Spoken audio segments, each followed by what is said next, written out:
Turning off the microphones. If you have something to share, please feel free to unmute your microphone and share. We are in the middle of chapter 8.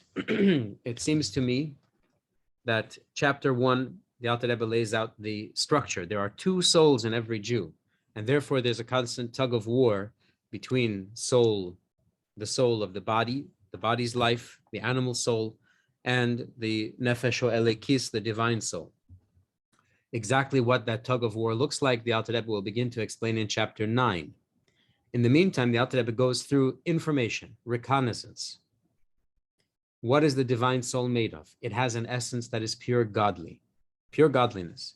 And it has 10 faculties that are called koiches hanefesh, that are the created version of Hashem's 10 emanated powers.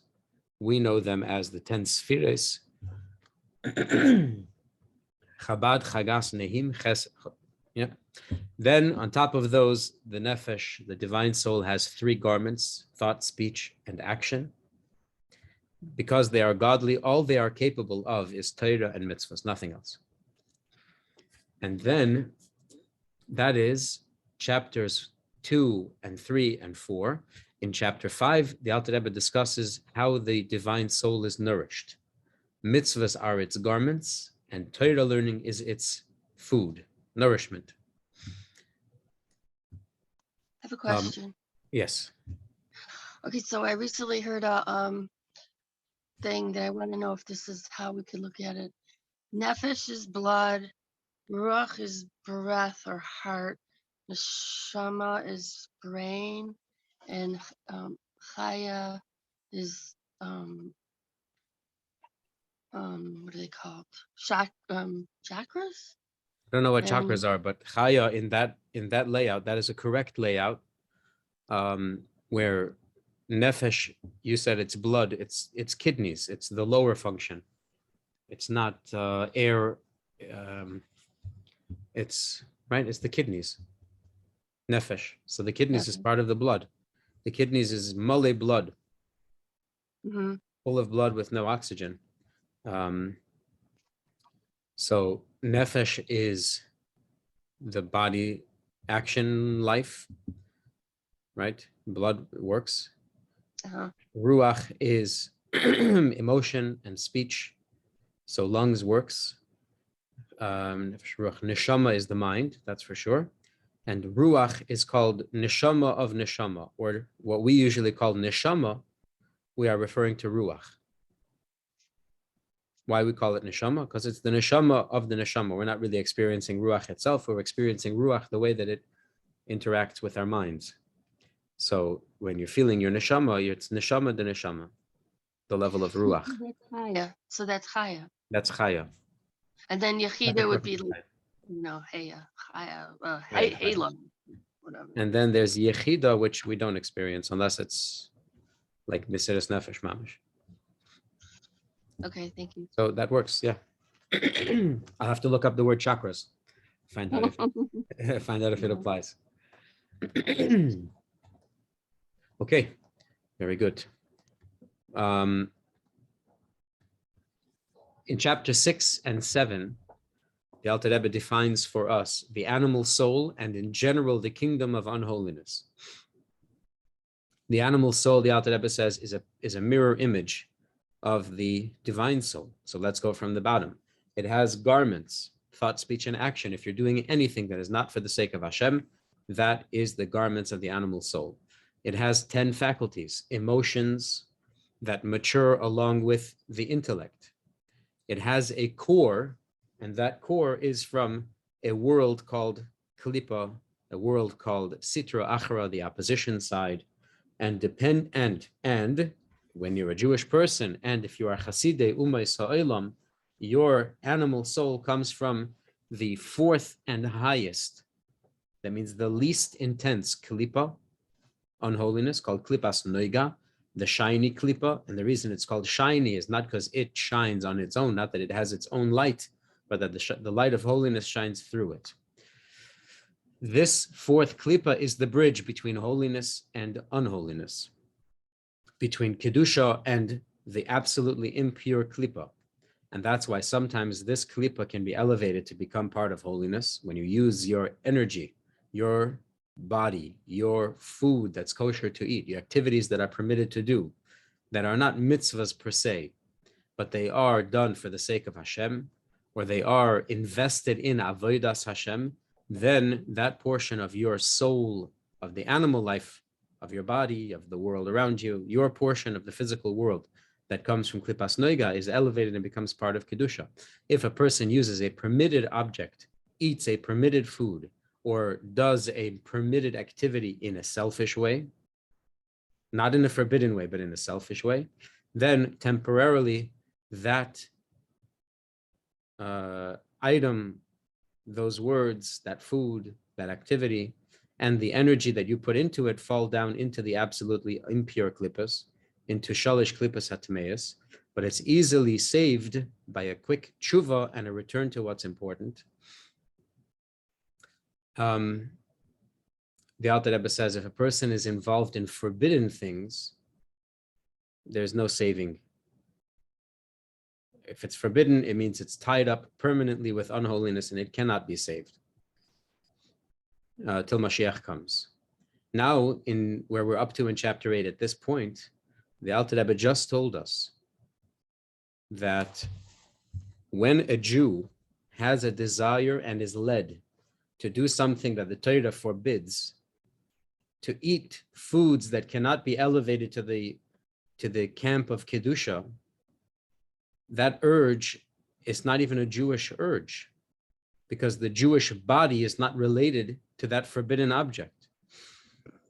Being that the life source of the Jewish body is from a different place than the life source of that forbidden item, forbidden food, forbidden activity, forbidden words, then why should even the animal soul of the Jew desire those things? He doesn't even recognize them. It's from a different country. It's from a different source, from a different world. It's what Kabbalah calls Sheidin Nuchroin. It's a foreign demon. It's not a Jewish demon. It's not a Jewish Yetzer Hara. So when the thought creeps into a person's mind, I'm a Jew and I'm going to eat something forbidden, I'm going to eat at McDonald's, whatever. It's not even a Jewish Yetzer Hara. It's a Yetzer Hara that creeps into your mind from the environment around you, from the world that you live in when you live in Golos. So these kinds of ideas creep into your head because the environment. It's not even your own Yetzer Hara.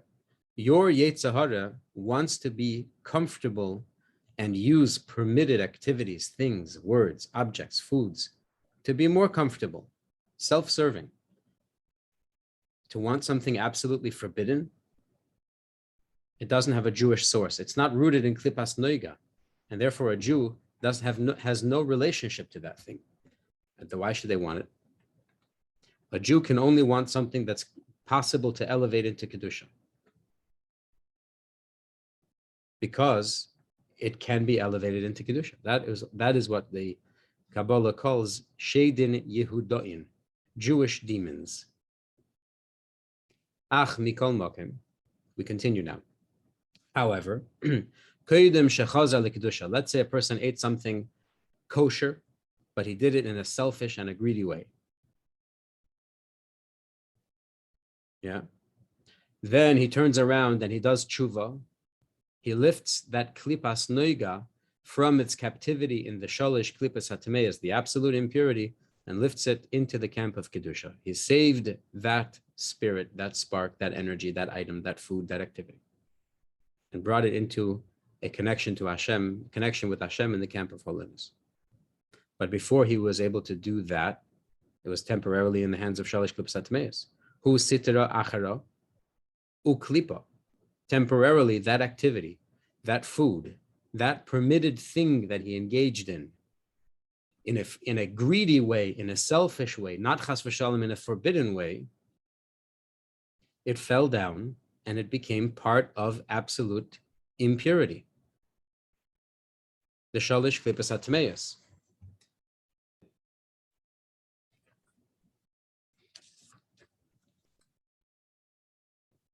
Vegam achakach, and then even afterwards, after he has done tshuva, and elevated whatever he could save from that energy, that food, that item, those words, and he brought them into a connection with Hashem, into the camp of Kedusha, Harishimu mimenu nishar davuk baguf.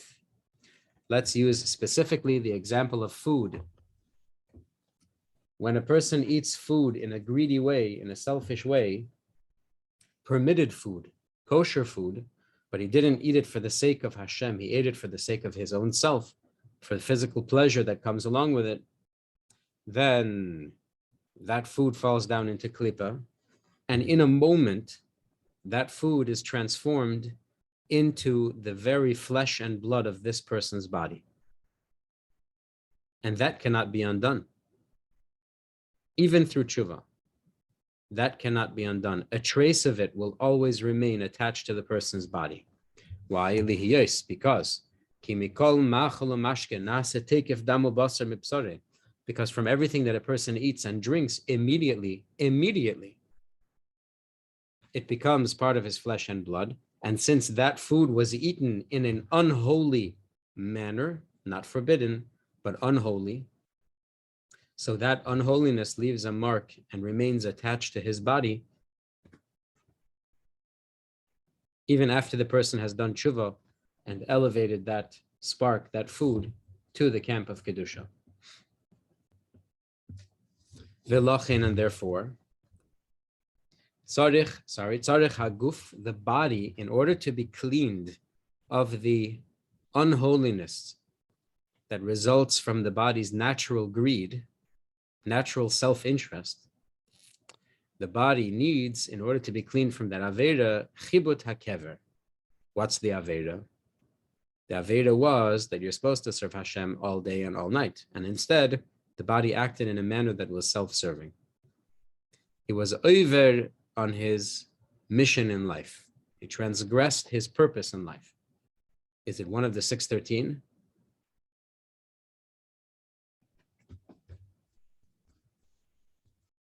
I don't know. It's hard to place it. In general, maybe. Sorry? Oh, you asked if it's one of the 613. No, but it's a general one.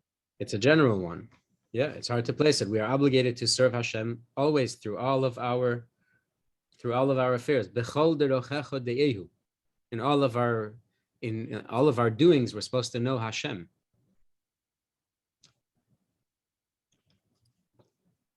I don't remember if that's a specific mitzvah or not. Anyways, the bottom line is there is unholiness in it because it was done selfishly.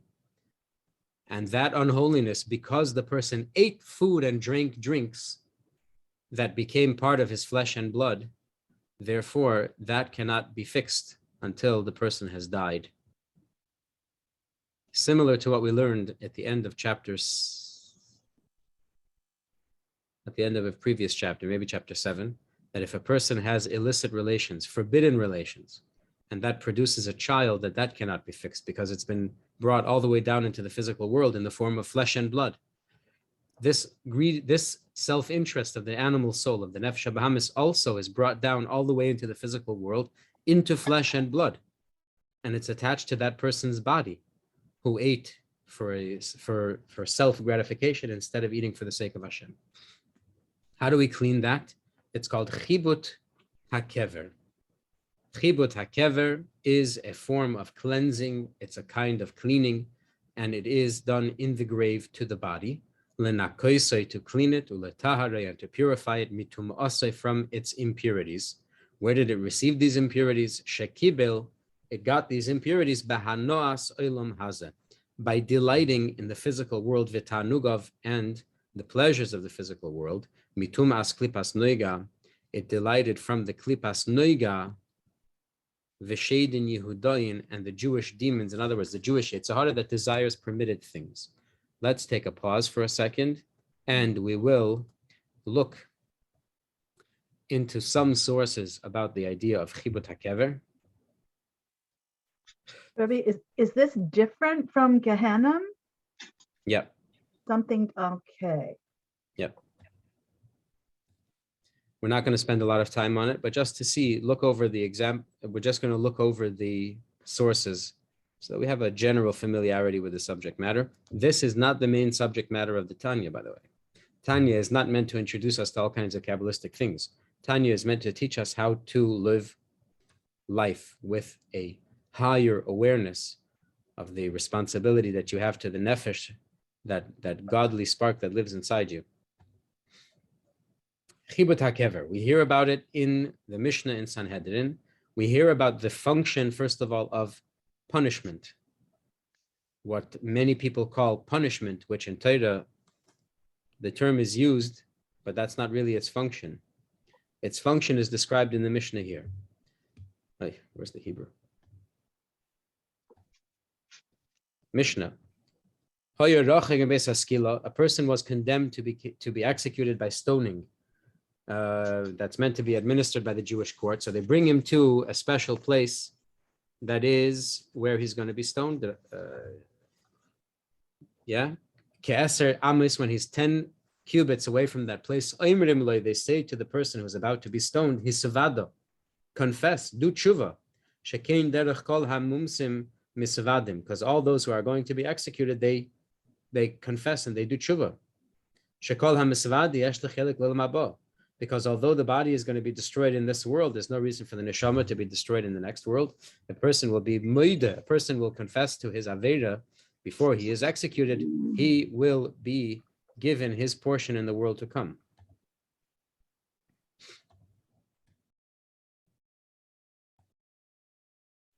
How do we know this? How do we know that if a person is executed that doesn't lose his portion in the world to come? Who in the days of Yeshua bin Nun, Hashem told the army of Yeshua, destroy the city of Yericho and don't take any of the spoils. And later it was revealed that somebody had taken some of the spoils. And they found out who it was, and it was a guy called Achan. And because he had transgressed, the armies lost some of the fights, and he was executed. Before he was executed, the Torah tells us, Sha'amar lo Yeshua, Beni simna kovid laHashem. Declare honor to Hashem Elokei Yisrael, v'ten le toda, and thank him. Vayan Achan as Yeshua. So Achan answers Yeshua, Vayemer, and he says,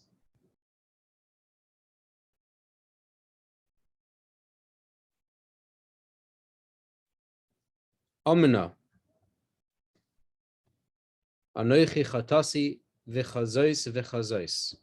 I have sinned like this and like that. In fact, it's true. So he confesses. Uminayin shechiper loi viduyov. How do we know that his vidui, his confession, is enough to atone for his avera, so that even though the body is destroyed, the nefesh gets to experience Eilam Haba? Shenemar, as it says, Vayemer Yeshua. It says from Yeshua, Ma akartanu. We need nikudas here. 1 second.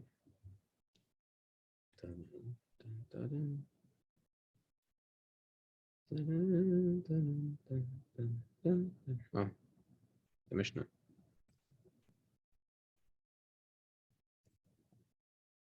So Yeshua answers to Achan and he says, Ma achartanu, why have you brought trouble to us? Hashem will bring trouble to you on this day. Because it says Bayom Hazeh, on this day, the Mishnah learns Bayom Hazeh ata achar. You will be troubled on this day. V'i ata achar le'elam haba. But once this day has passed, meaning once the nefesh, your neshama, has gone to the world to come, there is no more trouble for you. That's where we start to learn the idea that the punishments in Torah are meant as cleaning the nefesh from the aveda, so that the nefesh can go back to the world of souls and live a delightful, soulful life. We see this again in the Mishnah in Sanhedrin.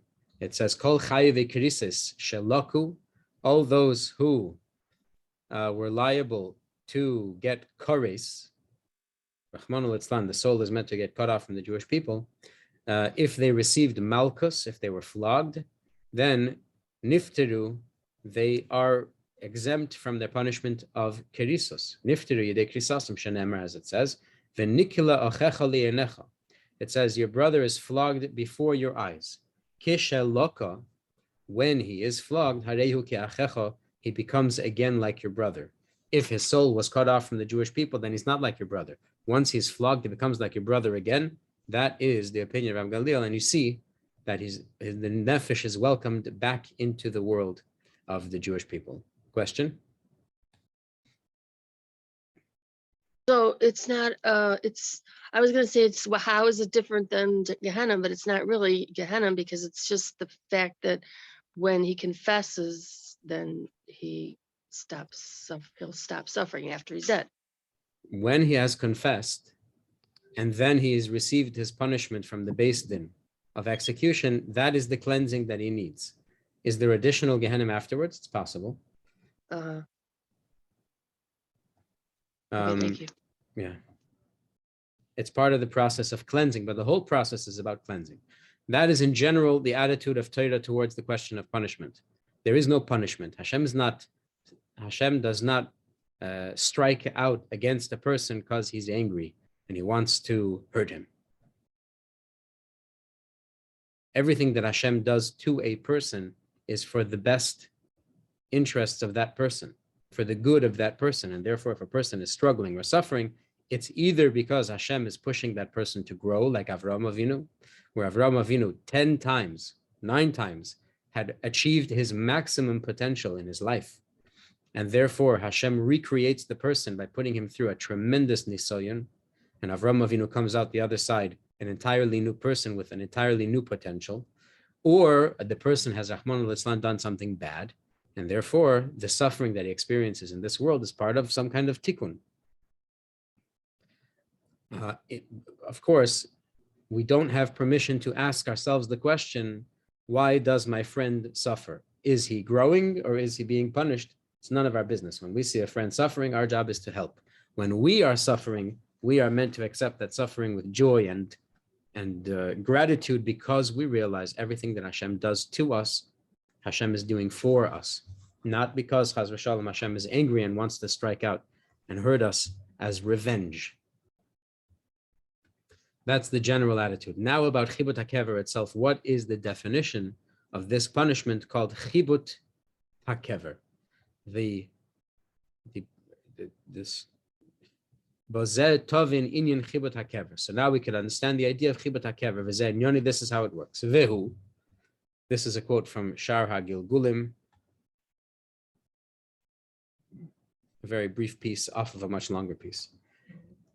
Vehu, it is ki achar misas ha'adam, after the person dies, v'acharei kevurasai, and after he's buried ba'afar ha'aretz, in the earth, oz tekefu miyad, then immediately, boyim dalid malachim, 4 angels come, umashpilim karka hakever, they lower the space, they expand the space inside the grave, umamikim oisei lemata, and they drag the person deeper, v'nishar chalal bekever keshiyur koimas ha'adam hanik b'asham, and there remains space in the grave as big as the person who's buried there. And then then the soul is returned to the body as it was during the lifetime. Why is that? The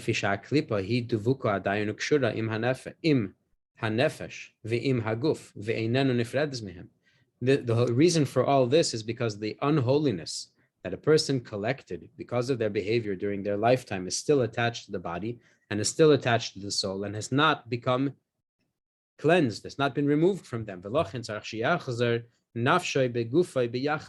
therefore the body and the soul together need to be reattached. Then the angels hold him. Each one of the angels holds him from an edge, from a corner, and they shake him, and they smack him with sticks made out of fire, like the housekeepers of old, the homemakers of old, used to take the rugs out in the springtime and shake them off and beat the dust out of them, to get all of the klippa and all of the shmutz off of the nefesh and off of the body. This way they shake off and clean it from all the dirt that's attached to it until the klipa will be separated from it completely. Chibut means beating in the grave. Like the person who's cleaning off his garment or his rug and shaking it off. That's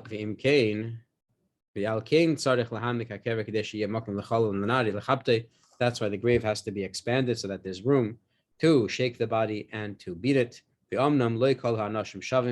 However, not all people are equal in receiving chibut hakever, and the Alter Rebbe and the Tanya mentions this immediately next. Not everybody deserves chibut hakever. Because holy people, righteous people who throughout their lives distance themselves from the Yetzer Hara, which we now learn is Shedin Yehudain, permitted urges,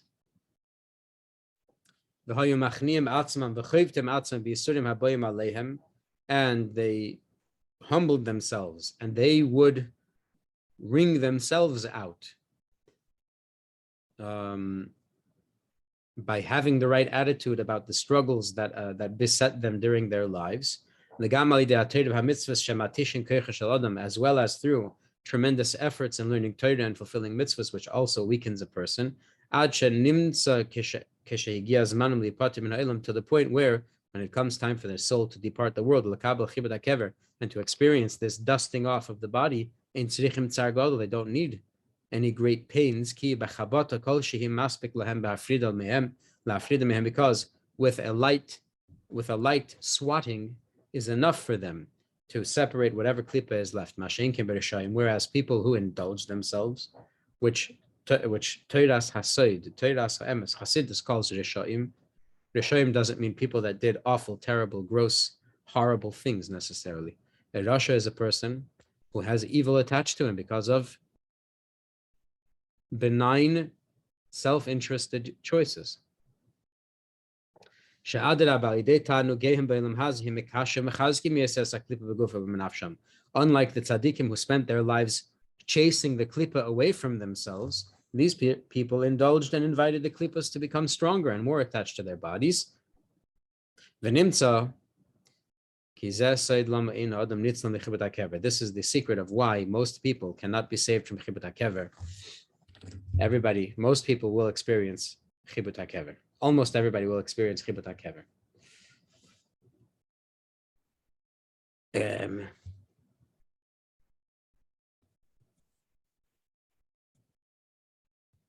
Let's skip one source for a second. How do we avoid chibut hakever? The Alter Rebbe says, let's take a look in the Alter Rebbe first, and then we'll come back to the sources. Elo im kain. The only way to avoid chibut hakever is mi sheloi nehene me'olam hazeh kol yamav. Anyone who has not benefited, derived pleasure from this world throughout his entire life. Ke Rabbeinu HaKadosh, like what as is the case by Rabbeinu HaKadosh Rabbi Yehuda Hanassi, redactor of the Mishnah, who, although he was very wealthy and he ate very well, and he is known to be a physically heavy person because of his wealth and his daily menu, still he was able to testify at the end of his life that he had not derived physical pleasure from the worldly things that he was involved with. Says the Gemara in Ksubis. B'shas pitirose shel Rabbi, at the time that Rabbi Yehuda Hanassi was about to pass away, Zokaf eser etzba Esav klape Mailo, he lifted his 10 fingers towards heaven. Omar, and he said, Rebbeinu Shalom Goliv Yadu Lefanecha, Master of the universe, it's known and revealed by you, to you, She Yogaiti be'eser etzba Esai b'Torah, that with my 10 fingers I toiled with all my might in Torah. V'lo nehanesi afilu b'yetzba ktana, not even my little pinky has derived pleasure from the physical things that I had in this world. And may it be your will that I should be at peace in the grave where I am resting. No chibut hakever. Yatsa baskal v'amra yaveh shalim yenuchu amishkavesam. And a heavenly voice called out and said, he enters in peace. They rest in their beds. It's a quote from the Navi. Rabbi Yehuda Hanassi, and it's a debate among the holy sources. What does it mean that he didn't derive any benefit? What does it mean he didn't pleasure? He didn't have any pleasure from the physical world. What does that mean? One version, one understanding is that although Rabbi Yehuda Hanassi was very wealthy, he used his wealth and his exceptional lifestyle to impose his will on other people. Yeah, not only on Jewish people, but on government people, because everybody's intimidated by somebody who has a lot of money. It's the nature of the world, especially those who value money. And so therefore, by showing his great wealth, he was able to help the Jewish people, and he was able to help the cause of Torah. His, Rabbi Yehuda Hanassi's connections with the government was the reason why the Mishnah could even be printed in those times. It's one example. Another translation is that although he ate very well,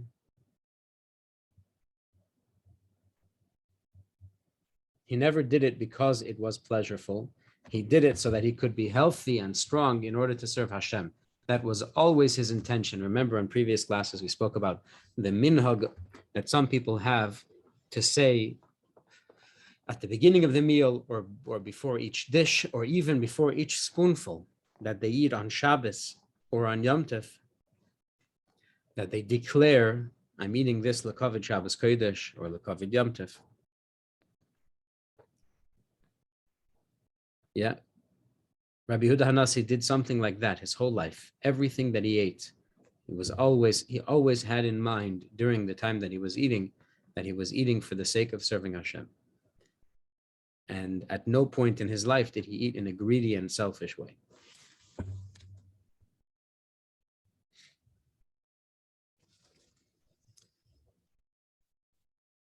Then there's the third way of learning. And that is something that, in fact, in Chabad we're quite familiar with. Because, and we heard the story just 2-3 weeks ago. The Alter Rebbe had one of his colleagues over.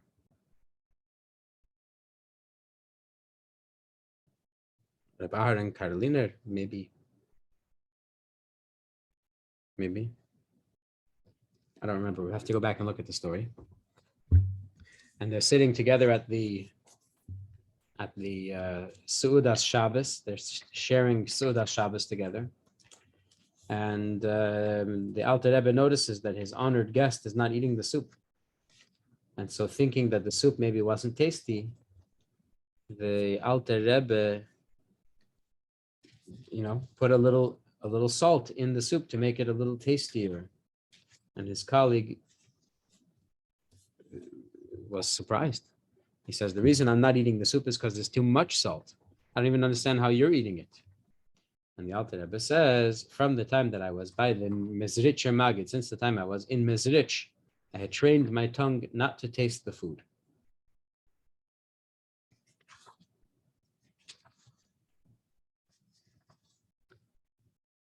Yeah, that there are tzaddikim who have trained themselves that they simply do not even taste or see or experience that there are any pleasures to be had in this world. That's a level of a tzaddik. That's a very high level of tzidkis. That's unusual. There is a story in there also. When you're reviewing the lessons from the previous weeks, you'll hear these stories in full of a chassid who was able to do a similar thing, to train themselves that they shouldn't taste any of the flavors of this world. That's a high level. But you understand that if a person will consume a food, any food, and it's for the wrong purpose, automatically there becomes a disconnect between Kedusha and the body of that person, and it cannot be helped.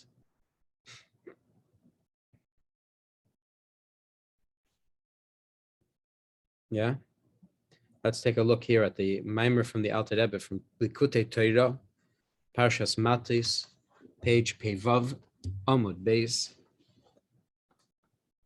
about the damage that's done when a person does kosher things for the wrong purpose, and how the oinishim, how the punishments of Torah are all about cleaning that damage, fixing that damage. Let's read. The inyan hasholim b'pamalya shel mata. How do we make peace in this world between Kedusha and the world? Hu ba'oisies vav and hey shebeshem. That's represented by the letters, the second two letters of Hashem's four-letter name. Ki hine ksiv, because it says l'cha Hashem agdul lagvura, all the beautiful things of this world, and all expressions belong to Hashem in this world. How shehem shisha midas alyonis, they reflect the 6 midas of Hashem. V'zeh bechinas havav, vav equals 6, and those 6 midas, chesed, which is also known as gedula, as well as gvura, tiferes, netzach, hod, and Yesoid in that pasuk is called Kichol Bashamayim Uva'aretz. Kichol Bashamayim Uva'aretz is a reference to Yesoid. And if you're not familiar with what I'm quoting, this is one of the paragraphs that we say before Yishtabach in davening every day in Shachris.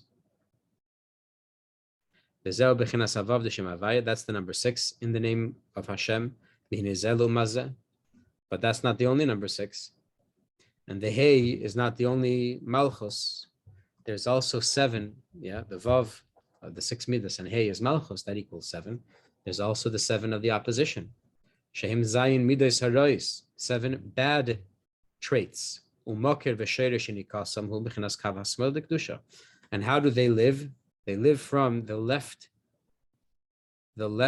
pillar of holiness. The left pillar is Gvura.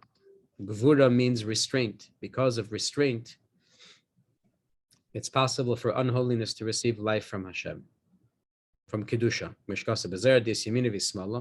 The Zohar teaches that there's the right side and the left side, Le'ela on high, Besitra de Kedusha in the realm of holiness.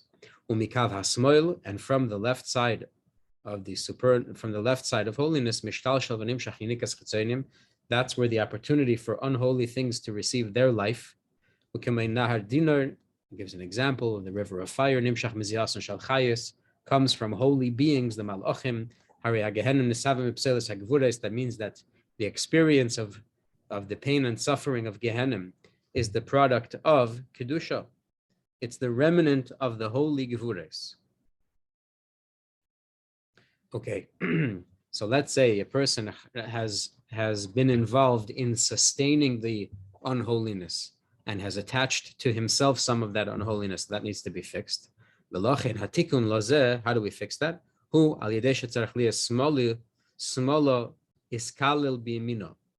have to cause that the left side, the Gvura, should become absorbed in the right side, in the Chesed.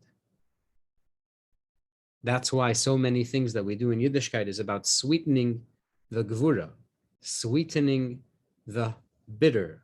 It's not bitter. It's the Gevura of Kedusha. So on Heshayna Rabbah, we smack the floor 5 times with the Heshaynas. That is meant to sweeten the 5 Gevuras. What we're trying to cause is that the Gevura should become absorbed in the kindness and the sweetness of Chesed. Because from Chesed, there's no end to holiness, and therefore there's no room for unholiness. It's effusive. Kedusha is everywhere. If we're talking about the chesed of Kedusha is everywhere. And in that kind of a world, there's no room for anything unholy. Only in Gvura, when Kedusha, when holiness is restrained, is there room for something else. So if we can cause the Gevura to become absorbed by the chesed, we can overcome the impurities and the evil that exists in the world. The Chol HaTorah, Hu Al Yesod Zeh, the whole Torah is based on that principle. Mishkasa B'Zer Rish Parshas Korach, as the Zohar teaches in Parshas Korach, Shemizeh Hoya Chet Korach. Korach made this mistake. He didn't want Gevura Shevet Levi to be absorbed into Kahuna, into Chesed. That's what I understand. I might be wrong. That is the opposite of the whole principle. The foundation of Torah is to cause that the Gevura should be absorbed into the Chesed. And that's why Torah itself is called Torah's Chesed. The right hand of Hashem is what gives me strength over the klippas. And therefore, the right hand of Hashem can chase away the enemy and destroy the enemy. Klippa, unholiness. And now here comes the main point. All the punishments that Torah prescribes, although they are an expression of Gevura mikol mokim, they really are Gevura, but it's kindness wrapped in Gevura. The purpose of the oynish, the purpose of the punishment, is that through the punishment there should become a healing for the soul of the person who sinned. As the Chazal say in the Mishnah that we learned just before, a person who is chayiv kares, a person who was transgressed a sin, whose punishment is excision, the soul has to be expelled from the Jewish collective, from the Jewish people. If he is flogged, then he does not have to suffer the soul punishment anymore. The purpose of the punishment of flogging is to bring about some correction, some healing for his nefesh. Even regarding the punishment of execution by the human Jewish court, Amr Razal, Chazal said about it in the Mishnah that we learned also, Gabi Ochon, Ya'achercha Hashem hayoim hazeh, hayim hazeh ato achor, v'i ato achlel mabo, nimtza ha'inish zehu letakin nafshe. What we find is that punishment is for the sake of correcting and healing the soul of the person. Whereas the sin itself, to hang on to the chet, to say for a person to say, I don't want the punishment, I'd rather hold on to the sin. It's bitter, it's more bitter even than death. Life and good, life is before good, and death and evil, death is even worse than evil. One more point. And this comes from Kuntres Eitz Chaim. I could not find the Hebrew of it, so we'll just read it in English. We learned about the true Avodas Hashem, the perfect Avodas Hashem, the way that Rabbi Yehuda Hanassi served Hashem in absolutely everything that he did. There was nothing in his life that was about himself. Not his food, not his clothing, not his house, not his morning schedule. Everything was about doing what Hashem required him to do. Says the Rebbe in Eitz Chaim. This is the Rebbe Rashab, the fifth Rebbe of Lubavitch. True, he says, the divine service on this level involves utilizing all material entities only for the sake of heaven. Nevertheless, it has an intrinsic limitation, because even when this divine service is genuine, in other words, the person does not desire any of the material entities for their own sake, only for what is necessary for the existence of his body, and his intention will be for the sake of heaven and not for the sake of his own satisfaction, still he will not have abandoned his own yeshus entirely. Yeshus means his own self-interest. His yeshus will not have been nullified, even though his intention is to serve Hashem. He will only have attained the level of bitul hayesh.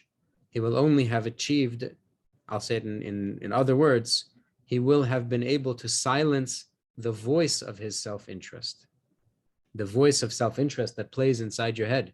His yeshus, his individual identity, will still be important for him. Moreover, he will still have a connection to physical desire because, for example, while eating, he will appreciate the taste and the pleasure against his will, because it's only perfect tzaddikim whose divine service is actually on the level of Yehuda Ilah, where only Hashem exists in their whole consciousness. Only such great tzaddikim do not feel the physical taste and pleasure of the material things that they're eating. And it goes on for a while. You can look up the source sheet. It's on sefaria.org. I'll publish it after the class. Yetz Hashem. Okay. We've discussed a lot of things. Yeah. But the primary issue is when a person involves himself in permitted things, but for a selfish or self-interested purpose instead of for serving Hashem exclusively, although it's easy to do tshuva and to save the spirit and the soul and the chayus and the life force of that object, and even to correct any damage done to your own nefesh, there is still going to be a stain when a person has eaten a permitted food for a self-interested purpose. There still is going to be some dirt, some stain on the body that will have to be cleaned off as part of the cleansing process before the person can retire into the world of souls permanently. That's as far as food is concerned. What about speech? Speaking. If you speak idle chatter, how can you speak idle chatter when there's a mitzvah to study Torah day and night, night and day? When is there time for idle chatter? Legally, when is idle chatter permitted by the Torah? And the answer is only for a person who does not know how to learn. Because a person who knows how to learn, when he is engaged in idle chatter, that is a transgression of a Torah law that is learned from the pasuk v'dibarta bam. You shall speak about them, words of Torah, and you shall not speak about anything else.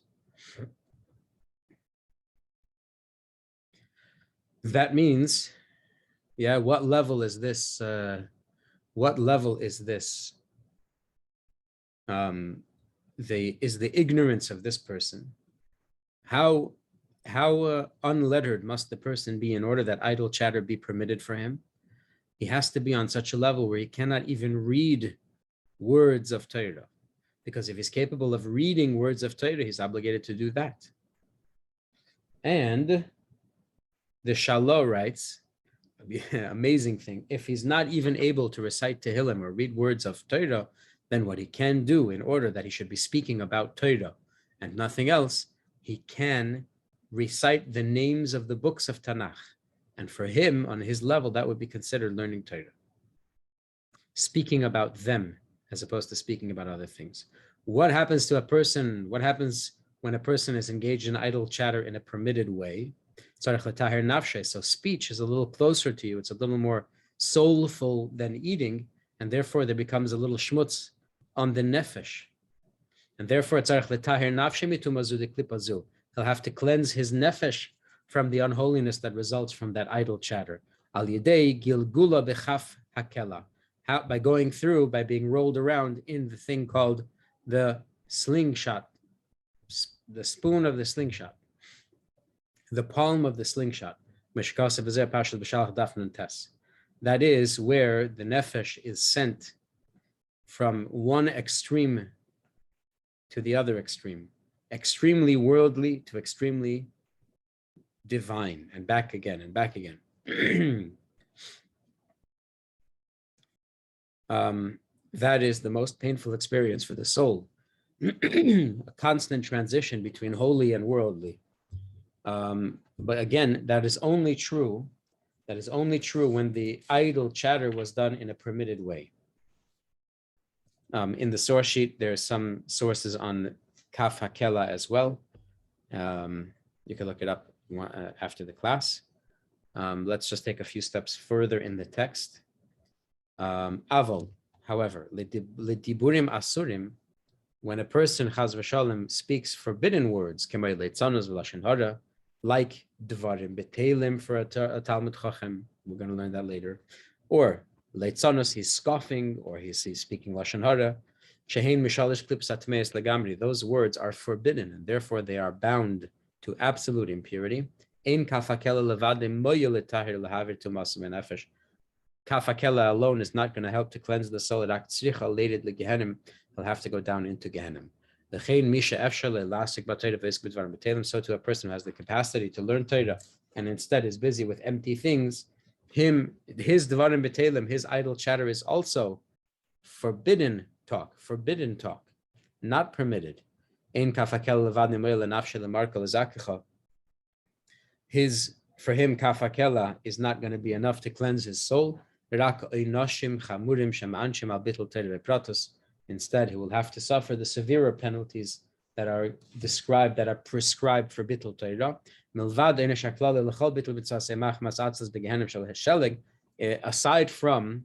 Aside from the general punishment for failing to fulfill a mitzvah because of laziness or because